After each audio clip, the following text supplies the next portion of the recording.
Beralih ke sorotan lain, Saudara, Menteri Kesehatan Budi Gunadi Sadikin menyatakan pemerintah berencana menyesuaikan iuran BPJS Kesehatan pada tahun 2026.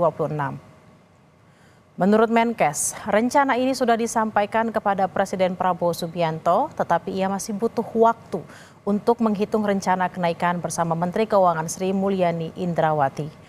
Perhitungan yang dilakukan Kemenkes dan Kemenkeu belum final sehingga angka kenaikan iuran BPJS Kesehatan belum dapat dipastikan.